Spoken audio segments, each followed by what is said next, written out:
Beyond the Fence Line, a podcast brought to you by the Texas Agricultural Land Trust. Created by landowners for landowners, we're proud to play a role in conserving the Texas legacy of wide open spaces. Well, welcome back to Beyond the Fence Line. This is Chad Ellis, your host for today's episode. It's been a few months since I've been here with you all, and hopefully you've enjoyed the staff and their opportunities to host here the last few months and kind of share their expertise. Joining me today is a longtime friend, partner in crime, brother in Christ, Mr. Michael Vance. So welcome, Michael. Yeah, thanks for having me on. I'm looking forward to having a conversation, and we have a lot of them, so I'm sure we'll provide hopefully some gold nuggets to some of the listeners out there. Yeah, I think we will. I think I never edit these podcasts, and we may end up having to edit this one because we could, you and I talking, and it may be too long and no one wants to listen, right? So yeah, we could chase some rabbits pretty quick. So. Michael, one of the things that we do at TALT, that I'm, really proud of, and what I'm proud about it is we just gain a lot of information and a lot of action, and we've taken a lot of things, and it's our Working Lands Innovation Summit that we host every year. And, I know I tried to get you to come on our last one and like your schedule, and we'll kind of dive into this. You weren't able to make it. And we had a panel really, which, to me, I still think about this panel we had. What I kind of had is kind of the next generation, right? Or up and coming land stewards, and really kind of talk about, your needs and what you look at in the future of what are the pinch points, what are you scared about, what are the things you're going to need to be successful, right? When we have a lot of these conversations, we're talking to, older guys that are, sort of kind of at the end of the career, and, their perspective is a little different. And I don't think we ever hear from like your side of the story. And so really glad you're here to kind of dive into this conversation. Yeah, I appreciate that. And I think we bring a little different insight too, because we did not inherit a ranch. Right. And so we're kind of on the outside looking in, but there's a lot of producers that are in that pool. And thankfully, I think we've come along at a time when there's a lot of ranch ownership that no longer necessarily is a full-time producer on their ranch, or maybe the heirs aren't interested in that. And so there's a lot of opportunity for partnership. And I think, that gets us pretty excited with some of the opportunities that we've seen in the last 4 or 5 years. And we think that'll continue to grow. Just kind of maybe dive in a little bit more of your experience and insights to some of this too. And I think that layer, and I think, your situation, like you said, isn't unique, right? There's a lot of folks that can inherit that want to, have their business and steward the land, but, you just got to find other ways. What are some of the unique challenges you've encountered in the context of just land stewardship? And, you having that land ethic to put that land stewardship on lands that you don't own, right? That you may not have access to in the future. Well, you really just, to begin, you got to have a little different mindset. I guess when I was young in this, the goal was to have a ranch and to pay it off and to grow it, buy all your neighbor's land. And you're kind of like we've seen our dads and our granddads do. And, but for us, we didn't get that opportunity. My dad was the one that had to leave the farm during the 80s when things got tight because there wasn't enough income for everyone to stay on the farm. And, now with the opportunities that are out there, I would say that the biggest challenge is really being short-term and being mobile. That's probably the first challenge. You have to get out of the mindset of, hey, I'm going to park here and live here the rest of my life. it's just that opportunity is very rare. I mean, you don't see many 99-year leases out there, and you don't see land that can be bought and paid for with cattle. And so unless you've got one of those two things, and the second one almost doesn't exist at all.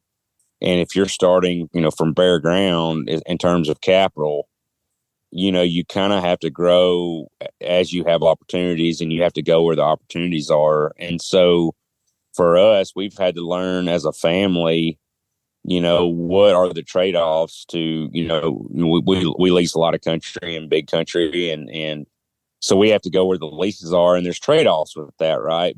But I'll tell you, it's real interesting when you get to manage different types of country over, like for us, especially the last 2 decades. I feel like you stay outside of the box. You live in a different paradigm. You don't have to be constantly reminded to stay in an outside the box way of thinking. When you're constantly moving and mobile, you're a lot. I say it's similar to an artist. You're just constantly evolving and changing and building on what you got. And it's just I think it's a healthier place. It's really similar to what you see most other business industries have to be to survive. You have to constantly evolve. And right. I think for us as ranchers and producers that are kind of in a different, kind of being that next generation that maybe didn't inherit the place. And even for those that inherited, I think they're in the same, they have to be in the same way of thinking to survive.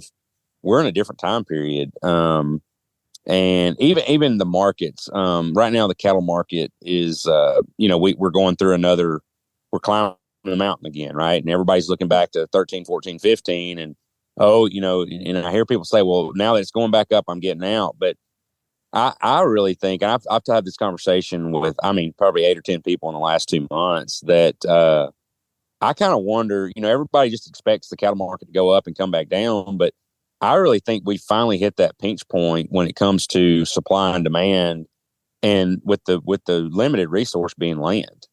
Right. And, we've talked about it. You guys talk about it. We've all talked about it for decades now. And I think we're there.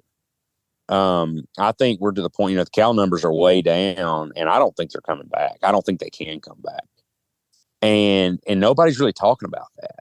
And so if you really think about that, it's a whole nother, you go, what, well, if it doesn't come back, what are the opportunities where they're kind of endless? And it kind of gets me excited where I'm not, a lot of people are worried about the market. What's going to happen when it goes back down next year? But I'm kind of more in the mindset like, hey, we may be in a long-term upward cycle just due to the fact that, we've got the upper hand on the supply. And, but it all ties back with what TALT is doing and the fact that there's just not enough land to supply the beef for all the people that need it in this country. So really, how do you see the market trends affecting the future of our Texas working lands?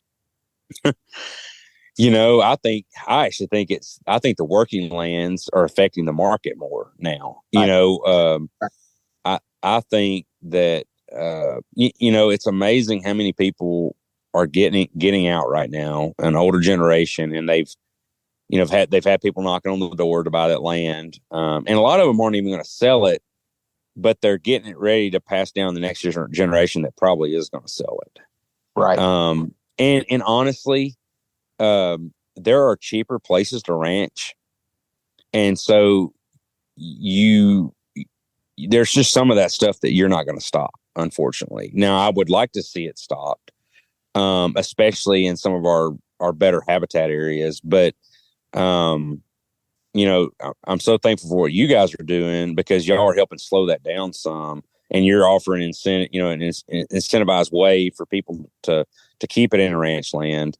But it's just going to, I think that the lack of supply of grazing land is just going to, it's never had an effect on the market like it's going to have over the next decade.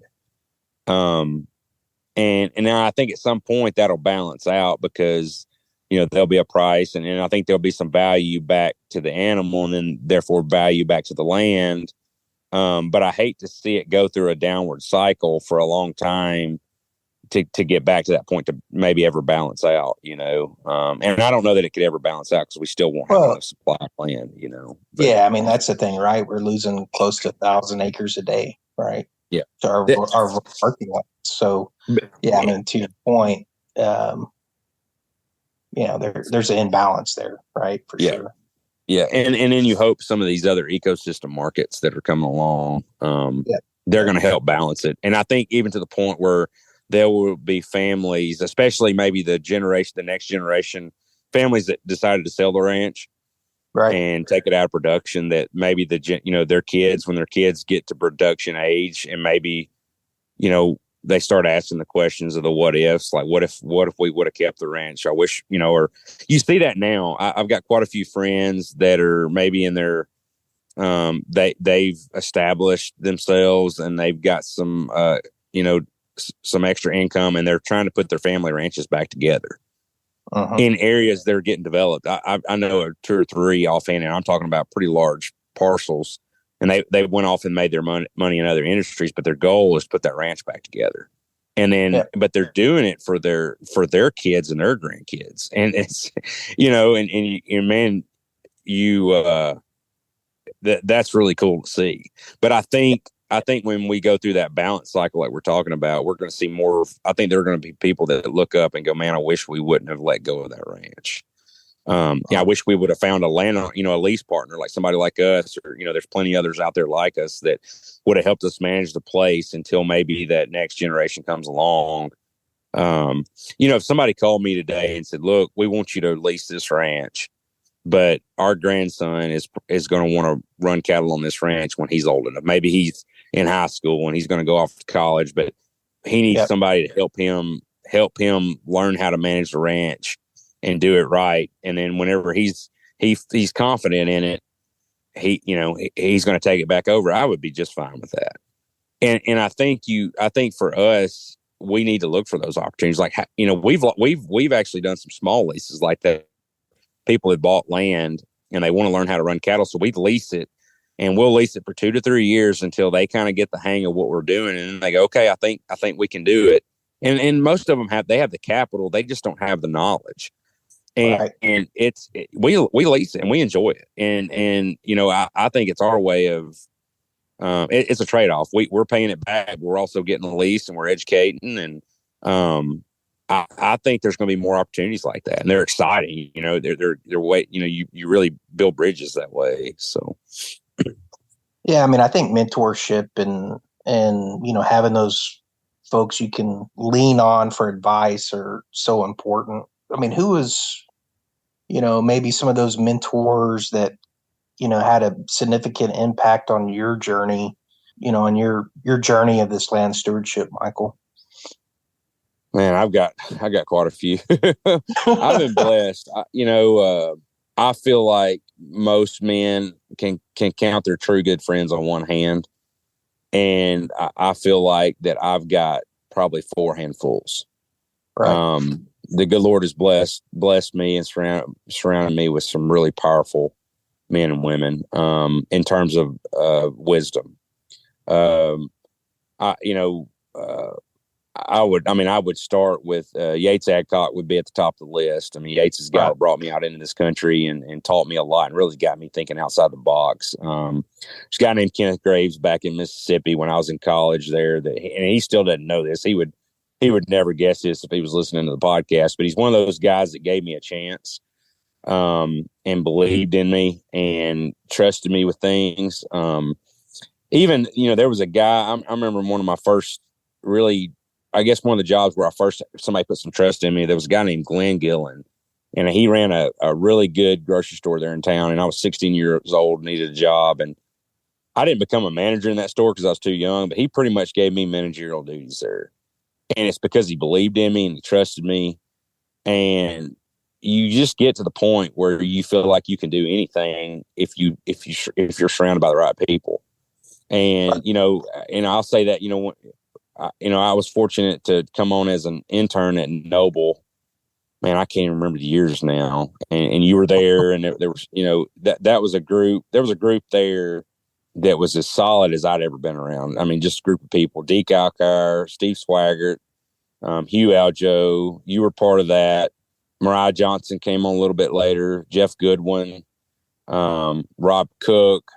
You know, I mean, you're looking. I mean, it was just a board of all stars. You know what? You know, if you look up now, but I think then not everybody knew that. You know, and Right. I think it was my mentorship. I had a few guys like the Yateses in the world, but then I was surrounded by some people that were more like just more probably closer to my age, you know, a little bit older maybe, but Sure. more just good, stout people. And it was almost like I couldn't fail. And or even when I failed, there were still more opportunities out there. And, you know, now, I mean, all those people I consider, you know, really close friends now. And, you know, there's quite a few in the ranching world, you know, but they're all, I think they're all, you know, I would say that we're all just, we're all friends, you know.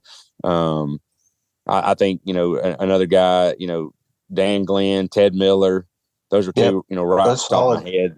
Yeah, just guy, you know, what I've learned in this deal is have guys you can call and bounce things off of. I had a phone conversation with a new customer the other day, and he was new and young, and you can tell with a new customer or somebody that's kind of new in the industry, they're talking to you and they feel like they're taking your time.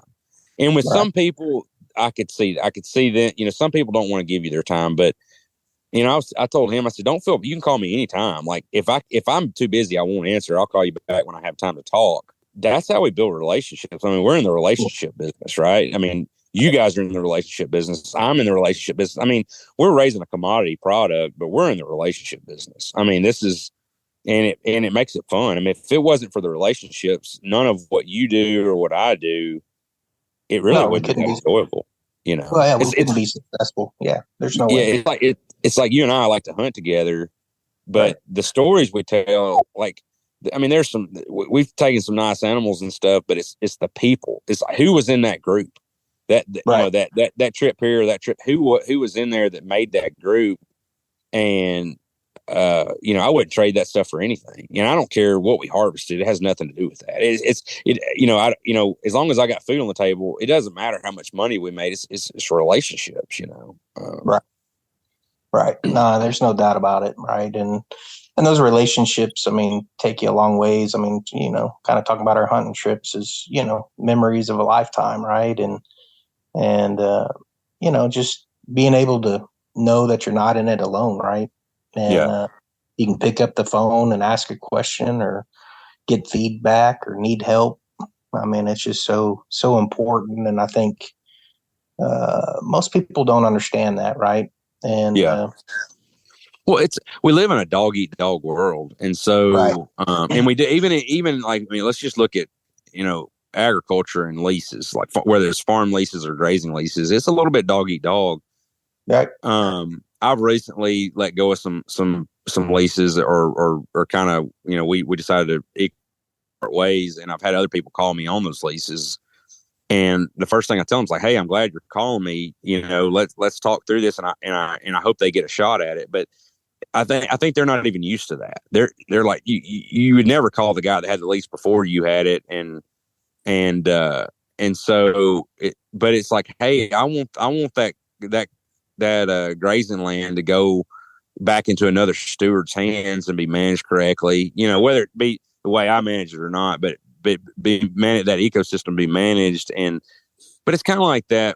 I think we here in America, we're so dog eat dog. Sometimes we forget that there's room for all of us. And if we can all, you know, like Dan Glenn, he you know, some people could consider him a competitor of mine. We raise the same type of bulls, but man, we push each other in our own regions, and we support each other, and we sell bulls for each other, you know, and it's fun. Like it's and if we have to cut each other to make a living, we need to quit and go do something else. And it's easy to say that for somebody that you really like. There's people out there that I don't like as well, and so I have to remind myself at times on those, you know. But it's part of that maturity process, right? Like we learn that, hey, if I have to cut somebody down, or if I have to be negative towards somebody else to to push myself forward. Am I really doing what I should be doing, or no, I should, I need to go. I mean, I need to go flip burgers before I do that, and so that's been something that I think for me, I've had to learn how to do that a little bit. I've always, when you're young and hungry, you just, you focus on yourself, but as you mature as a human, you learn, and good Lord kind of shapes you. You learn there's everybody at the table. And if we help each other, it'll sure make things a lot easier on everybody, some of the things you kind of brought up that kind of want to pick your brain on or kind of dive in a little deeper maybe is, this relationship component and, this dynamics, right, of you being 100% lease country.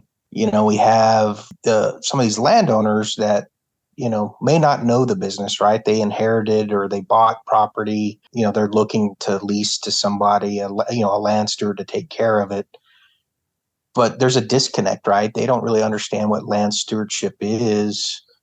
And then also they don't understand the value of what you do, right, in that stewardship, and that you're actually increasing the value of their property.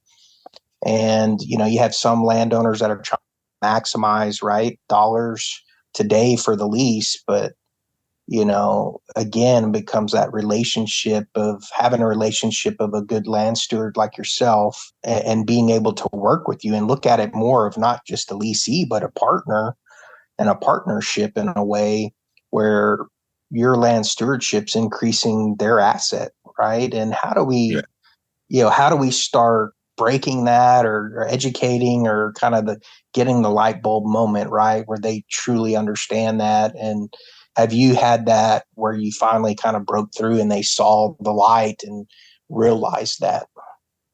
Well, that is one of the toughest things. You've got several different types of landowners out there, and you know that. Right. Some of them are just pure investment, and they, it's going to eventually get broke out, and so they don't really have any care in the world for conservation. And so with those, you kind of just go in and that it doesn't matter. And fortunately for us, we've been able to get away from those type of leases. Right. At one point, we had to take them, but we've been blessed in a way with, I guess that's where the relationships come in. You really need to find, if you really care about taking care of the land and improving it, you need to find landowners that's part of their long-term goal. They may not know what it looks like, but they know they want to improve the land. They want to improve the ecosystem, or maybe they want to, what we're seeing more now is they're wanting to produce a healthy food product, a healthy and untainted food product. I'm seeing a lot more of that. And there's several ways to do it. You've got, the first thing you've got to do with anytime you lease a property, in my opinion, you've got to sit down with the landowner and find out what their goals are. Mm-hmm. And you have to put a plan together that meets their goals. If you can't meet their goal before you meet yours, you either need to have another discussion, or that's probably not the right fit. More than likely, it's probably not the right fit. But maybe another discussion will lead to some changes on their end. But generally speaking, I don't want to change a landowner's goals. They have their goals. They have their thoughts. What I like to see is a landowner that's got some skin in the game. And I would say probably that's one reason we always go for the hunting. If we can get the hunting rights, we always get them, because generally I have found through the hunting leases, either through the grazer leasing the hunting or the landowners caring about the hunting a lot. And so you may be helping them with the hunting by planting food plots or, providing some diversity in the pastures, things like that. That's been a really good avenue, because wildlife are an indicator, right? I mean, wildlife and the habitat they require, they're an indicator.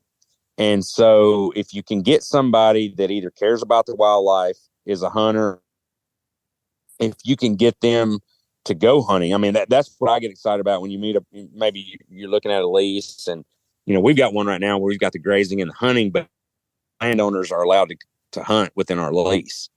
And I wanted that. Like I would have been upset if they did not want that, because I want them out here. I want them to be in a deer stand when the sun breaks in the morning, and hear birds chirping and see the nesting. And, I want them to see what the deer and turkeys are foraging on.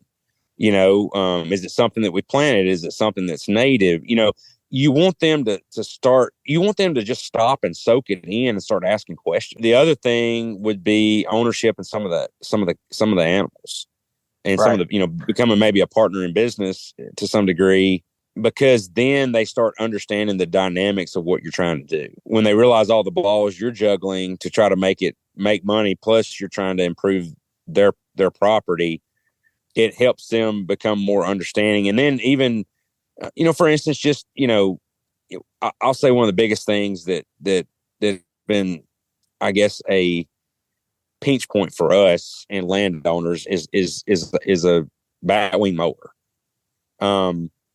We live in Texas, and a lot of Texas wants, the landowners, they want their place looking like a golf course, but they also want quail, and they want deer, and they want to see cattle go out there grazing. And there is a place a batwing mower is one of our largest tools that we use in our management, but it can be very detrimental. I have some thoughts on turkeys and quail and nesting.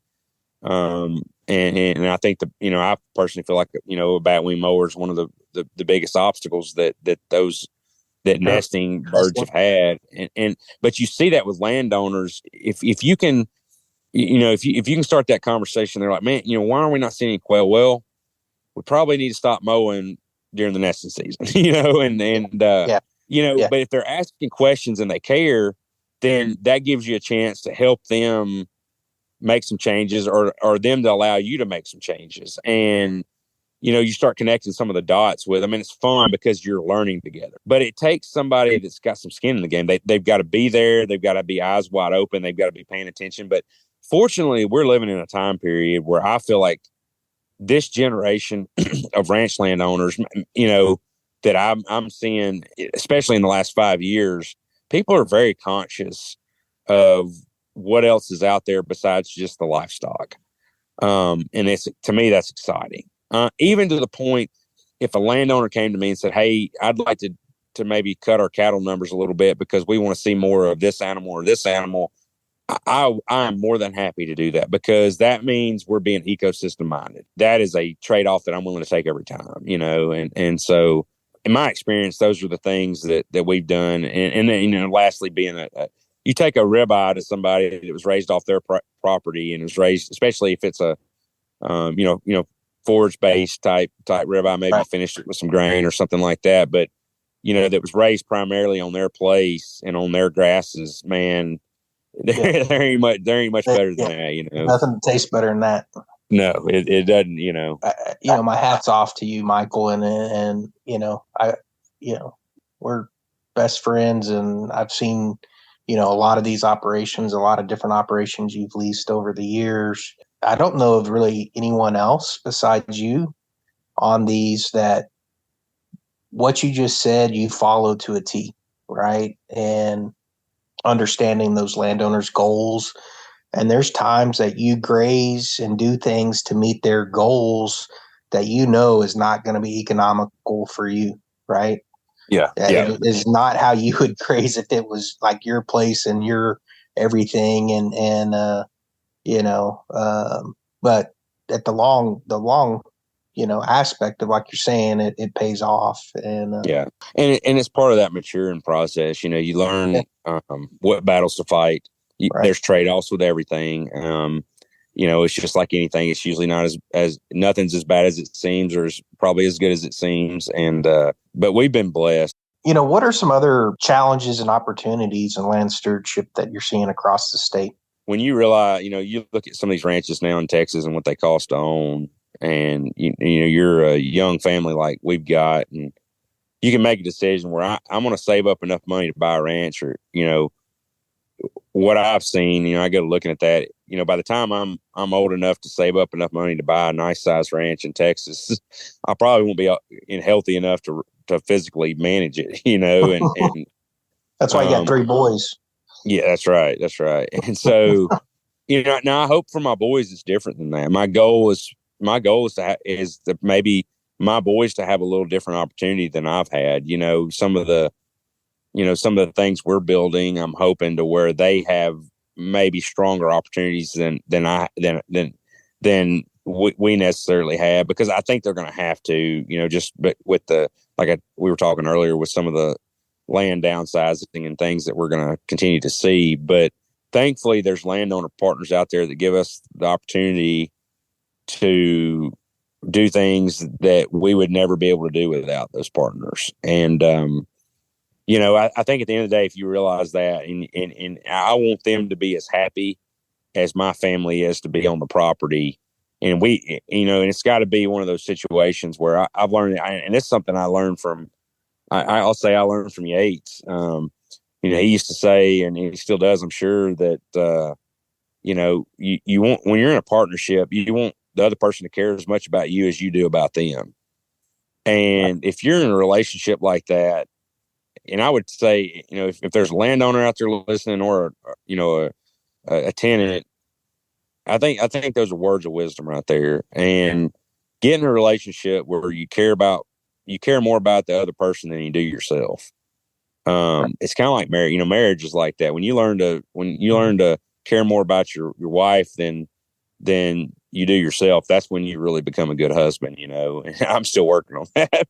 My wife would tell you, but it's like that with these. And thankfully, it doesn't happen overnight. You'll go through some partnerships and you'll go through some leases, but the good Lord sure has blessed us with some good people and some good relationships. And so hopefully that continues, and we'll continue to ranch as long as that's we have those opportunities. What are some of these other challenges or even opportunities that you're seeing across the state? The major one's probably labor, and the cost of labor. Even if you can find labor, finding good labor, I can't hardly afford it. Right. And so I've gone to more, this is something interesting that I'll throw out that I've found it. For instance, I've got a retired farmer that comes and helps me plant in the fall. And, man, I love the heck out of him. He shows up in a horse trailer, parks it, and he goes to work. And I pay him well, but he's not here. He's here for a month. And I can't afford to pay him every day of the year, but I can afford to pay him well for a month. And then he'll probably be back in the spring. And, during times when he wants to work, he's always got work here. Thankfully, I'm looking more at stuff like that. The other thing that I'm looking at is doing some partnerships with other cattle guys that, maybe a guy has a few cows, but he needs to be able to run a few more. Maybe give him, sublease him some of the stuff we've got leased, or let him run some cows with ours. Because to find really good help that's worth something, you've got to find a way to trade that out or do something to make it worthwhile to them. The other thing that I've looked at is we get opportunities to look at lease land. Sometimes it's quite a ways from us. I always look at my sphere of influence and see who I might know, or who I might know who might know somebody close to that lease. Me and you've done that several times on different places where I call you up and say, hey, there's a lease down here in this county, and it's not very big, but if I knew somebody that was right down the road, I might throw some cows on it and pay them to, kind of check those cattle daily or something like that. Or if we can't find anybody, maybe we just find somebody good for that person to, for that landowner to lease it to, and help them connect the dots. And I think that's really paying it forward there. You and I have done that together quite a bit. And I think we'll do a lot more of that.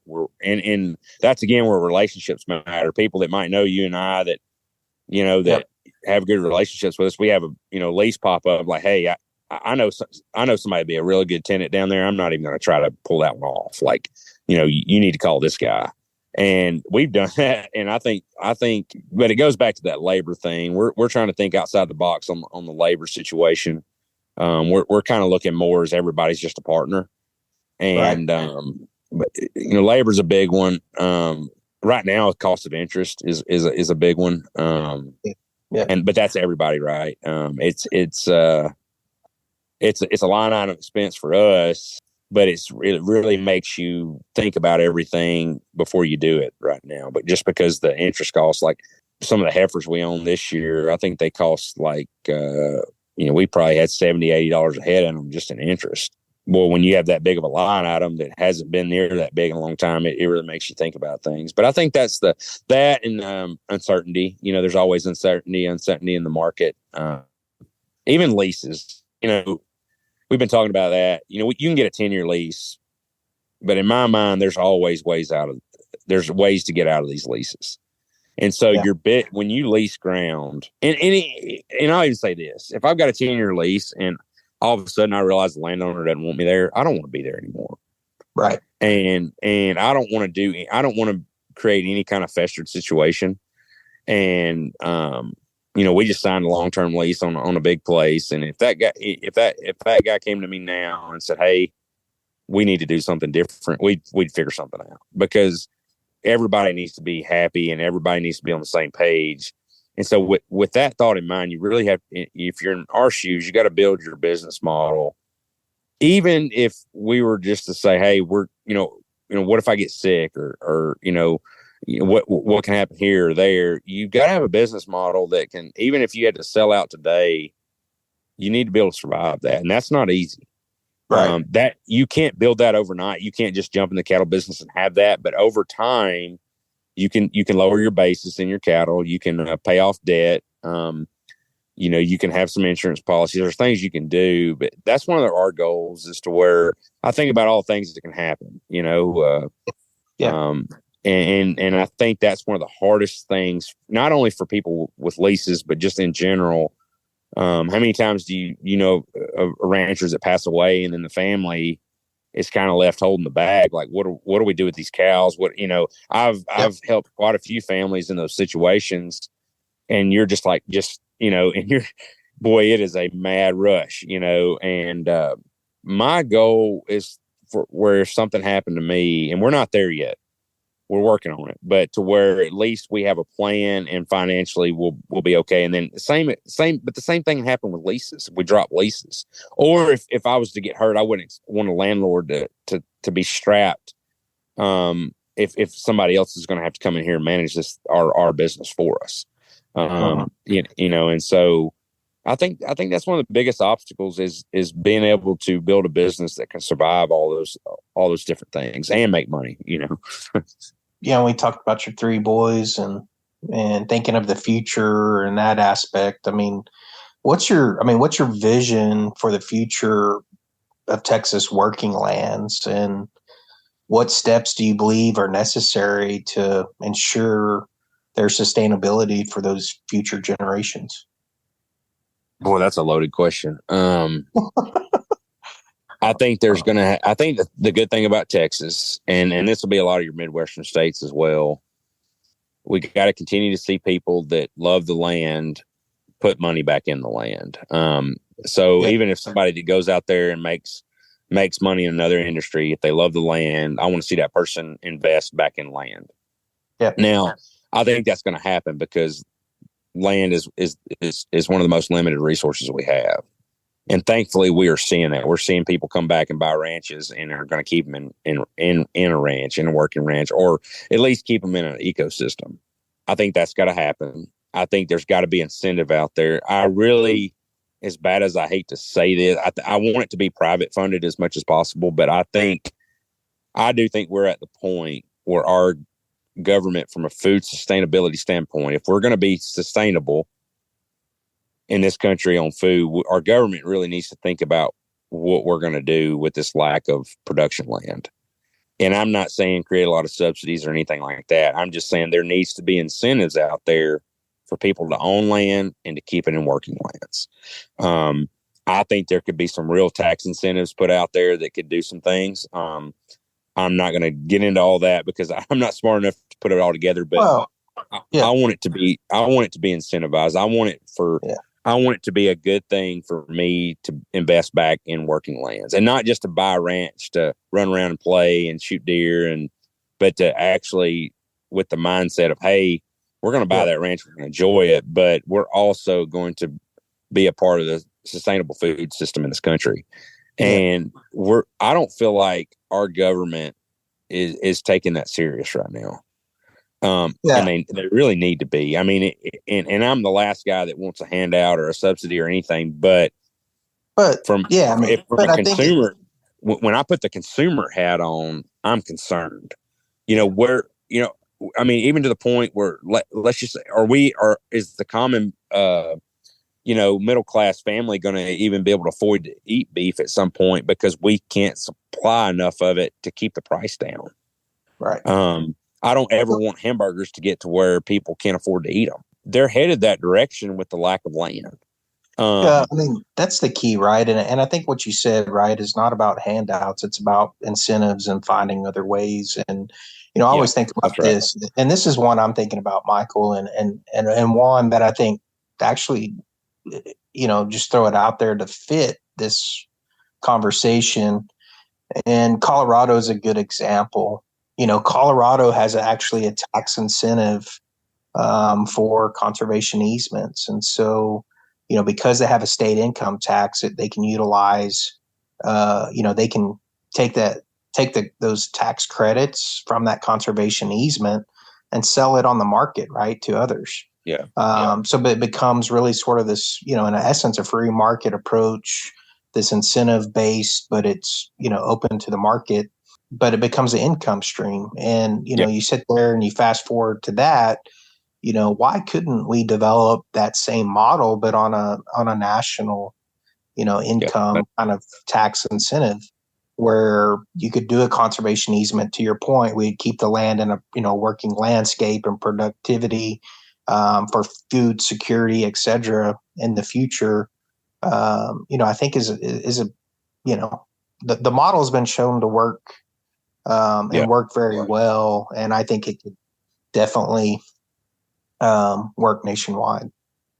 And I think there's so many things that could come down the pipe that would be added to that. I think we need to find ways to incentivize, partnering with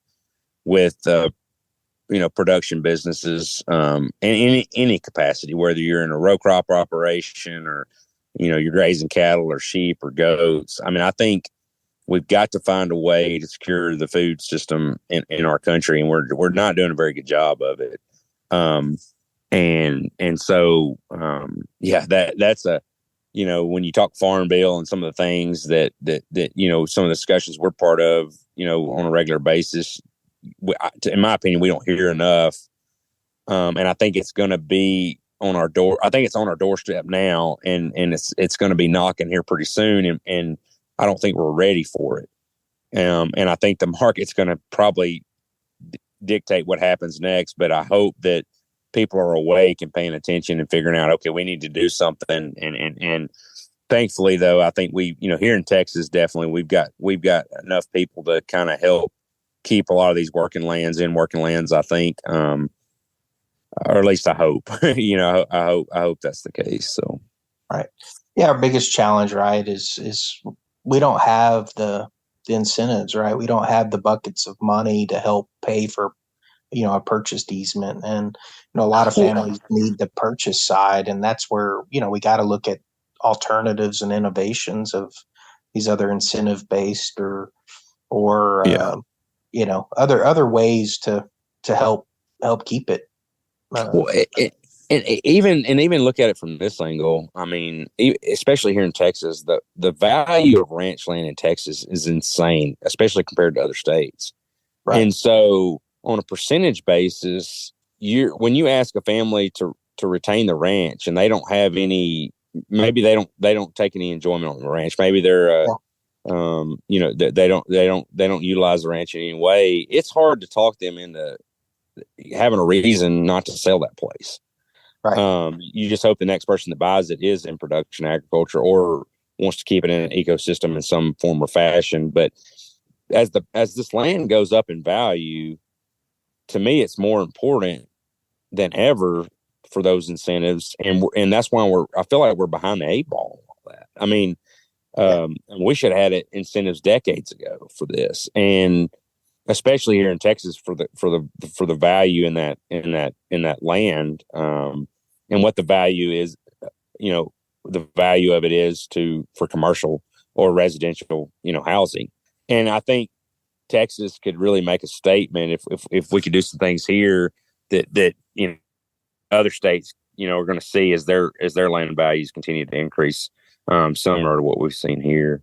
Well, I mean, I've enjoyed this conversation, and I could keep going on for hours. And as our listeners don't know, is that you work 24 hours a day, and it's 10 o'clock, and this is the best time to find you. Have actually stopped working for a minute, and big thanks again, Michael, and for joining us today, but more importantly, for your friendship and the land stewardship, that you've done and provided not only for your family, but for, all Texans, right? And all those families of not just the beef that you're providing, but, open space and wildlife habitat and all those things. Really appreciate it. Yeah, well, I appreciate you having us on, and appreciate what you guys are doing there at TALT. Just continue to keep the fight up. I appreciate you bringing, so many ranchers into this fold, so many producers. And I know I've been able to meet quite a few just through our relationship, and I hope I get to meet many more. But I'm thankful to be a part of, a lot of these relationships because of you and y'all's organization, and hope that continues to grow. And I think it will. And so we're appreciate having me on tonight, and hopefully some others enjoy this conversation. Appreciate it again, Michael. And as we wrap up today's episode, I really want to leave you all with this thought. Land stewardship isn't just about protecting the land. It's really about safeguarding our future. And the challenges we face today, we will be met by the generations that follow. And so really our collective responsibility to ensure that they inherit a Texas that, is as vibrant and productive as the one we know it today, right? It's about how do we keep Texas, Texas. And so whether, you're experienced land steward or someone just beginning their journey, just remember your actions matter. Mentorship, as Michael mentioned, adaptation, being flexible to the market trends, and a commitment to preservation of all play a vital role in securing our legacy of our Texas working lands. So thank you for joining us on this episode of Beyond the Fence Line, and keep the conversation alive, keep learning, keep stewarding our lands for generations yet to come. And so stay tuned for more enlightening discussions on our podcast next month. And again, have a blessed one. Thank you. Beyond the Fence Line is brought to you by the Texas Agricultural Land Trust, dedicated to conserving the Texas heritage of agricultural lands, wildlife habitats, and natural resources. Find out more at txaglandtrust.org.